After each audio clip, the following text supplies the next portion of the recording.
And welcome back to our spring position preview. Today, we are going to be talking about the tight end position, which looks a little bit different without Brock Bowers. Return some people, bring some new people in, and of course, that starts with Oscar Delp. In the absence of Brock Bowers last season, we really got to see the emergence of Delp. Also, got a chance to look at Lawson Luckie during the Orange Bowl. Then you bring in newcomer Jaden Riddell, who went viral for being absolutely massive when he attended Orange Bowl practice. And then, of course, the transfer from Stanford, Benjamin Yurosek. Let's talk Oscar Delp for a second. Connor, what did you see out of him last season that gives you confidence in what he's going to be able to accomplish this season for the Dogs? Yeah, Oscar Delp, as much as not having Brock Bowers for portions of last season hurt the team, I think it gave Oscar Delp a chance to really go out there and show what he can do. And he played really well in games against Florida and Missouri where Brock wasn't out there. I think he's a guy who, while he's, again, not Brock Bowers, they're not going to ask him to be that. They know Oscar Delp is a very capable player and someone that can make a lot of plays. He's a little bit bigger than Brock, and thus is going to be attached more to the line. I think he's going to be a better blocker than Brock Bowers is, and that'll help the Georgia run game a lot as they introduce Trevor Etienne.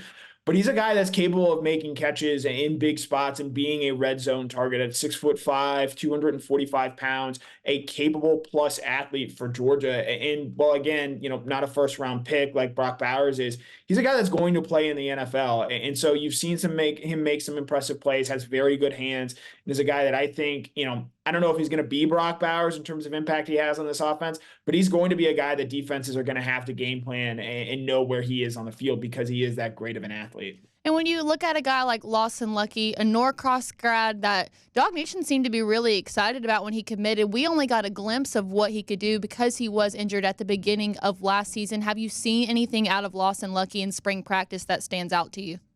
Yeah, this spring is going to be huge for Lawson Luckie with, Pierce Spurlin obviously having the unfortunate medical retirement and Benjamin Yurosek, the Stanford tight end, not coming in until this summer.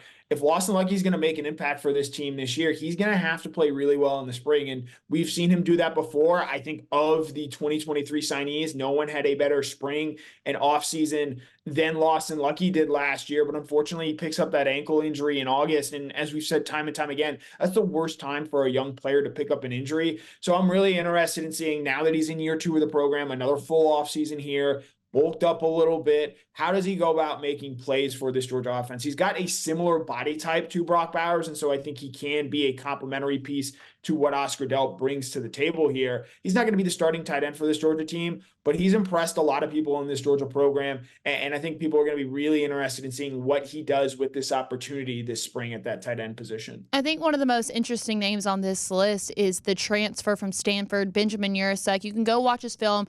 Had a tremendous season for Stanford the last 2 years, but how can he mesh with the other tight ends? How is he going to be able to find his role within this UGA program? Yeah, I think for Yurosek, it's the dynamicism that he brings as a pass catcher and what he might be able to do for Georgia in those regards. You've seen him take handoffs at Stanford. Again, you never want to compare someone to Brock Bowers, but his game and the way Stanford used him, I think, was similar at times to how Georgia used him and got him the ball in yards after the catch situation there. He's been a productive player at Stanford. He's going to have to hit the ground running, being that he is a summer enrollee, and he's going to be fighting guys ahead of him like an Oscar Delp, like a Lawson Luckie. And while I know there are a lot of eyes on him, if Lawson Luckie is just better than Benjamin Yurosek, something that I think is very much a possibility, Lawson Luckie is going to get those snaps. And so he's going to have to hit the ground running. But we have seen this happen before. Darian Kendrick came in the summer of 2021, trying to earn a starting cornerback spot. He ultimately goes out there and does that, wins Orange Bowl MVP with his performance against Michigan there in the college football playoff that season. So just because Yurosek is a summer enrollee, in my mind, that doesn't dim any of the hype or lights that are coming his way, as I think people are very interested in seeing what he can bring to this tight end room in 2024. I think the biggest overall question surrounding the tight end room is the new role that they're going to play. You look at a guy like Brock Bowers, whose role was so clearly defined in the way that the offense was built around him. But with him out of the picture, how does the role of tight end change itself for Georgia? Yeah, they're not going to run their offense through the tight end room this year like they did with Brock Bowers because, again, you want to get your best players the ball in the positions to give them success and ultimately help your offense. They're going to do that with Oscar Delp in ways that I think are going to be advantageous. Oscar Delp is one of the better players, one of the more proven players, certainly on this offense. And so, while again, it's going to look a little different, it's going to be a little bit more attached to the line of scrimmage. They're not going to flex him out quite as much.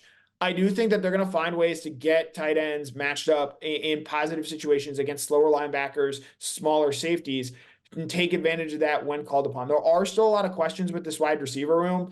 And while, yes, Georgia does have to replace, in my opinion, the greatest player in program history in Brock Bowers, the tight end position is still pretty well stacked with talent. And I know Todd Hartley is going to have those guys ready to play and go out and have a strong season for Georgia in 2024. And with that, that will wrap up our spring position preview. If you've missed any of our other previews, you can check out our YouTube page or even our Instagram shorts to catch up with everything that you need to know. DawgNation, thank you for joining us for yet another spring position preview.